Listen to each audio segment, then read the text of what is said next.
I'm talking to a bunch of gods about how good doesn't exist.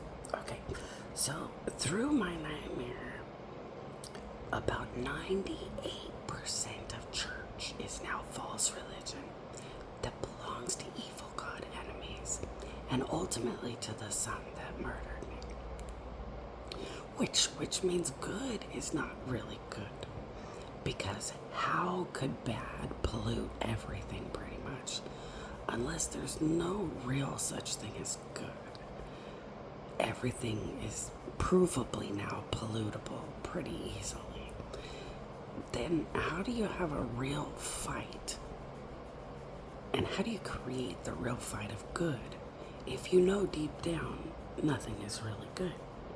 So, if most things from religion to everything belong to the son that murdered me, it means everything in existence predominantly loves everything that my son that murdered me offers, which means most things like bad and not good. They might want bad disguised, like at church they want to be hypocritical or judgmental, but act like they're totally holy and never being critical or judgmental or abusive. But the evidence in how my son can win as an evil god enemy like it's nothing is that good doesn't really exist.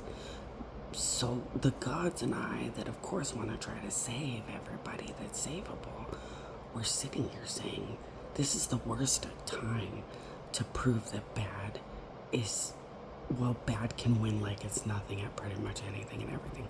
Because now how do you fight in the fight of good? And what is the fight of good if most things aren't even good? Easily by choice. How would you fight and win? And that's what we're trying to find out. You know, we've been researching things as gods. We've been into every church on this planet. Every church on this planet is connected by my son and evil god enemies to every spirituality in existence. So like I said, about 98% of existence is easily bad. And we want to understand it, but it's hard to figure it out.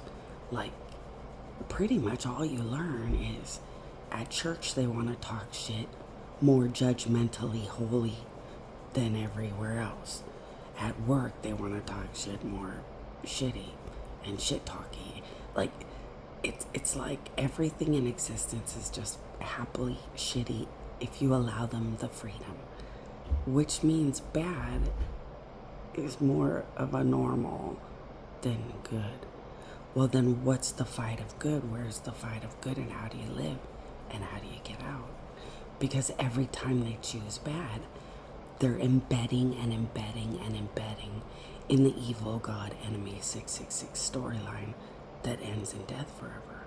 So if you were going to create a storyline that starts to get them to keep hooking into good, what is truly what would win and make them want to live on and be good, when they seem to just be comfortable to just keep going in bad directions, whether they live or not, as long as you don't make them care or think about it, they don't care. And this leads to a really big, scary conversation I had. One of the worst coronavirus deaths on this planet. I talked to him a lot, honestly.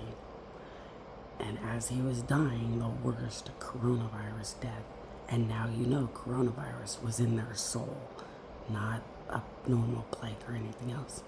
As he was dying, the worst death ever known, he said, until I was suffering this bad, I guarantee, Bonnie, I never cared what I was doing any which way because it was enjoyable and fun for me.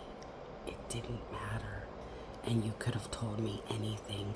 The rapture's gonna happen tomorrow. Every rapture's happening in 10 minutes.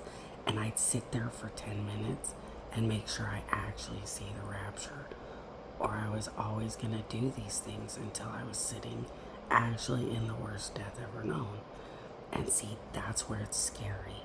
You think only a serial killer or the worst people ever known would answer you in such a horrifying way. He was just a basic shitty person. That was all. He just took really, really, really bad things really far. So then how do you win? If you're a good God trying to win at something good. Well, I don't know, husband, but you're the holy roller.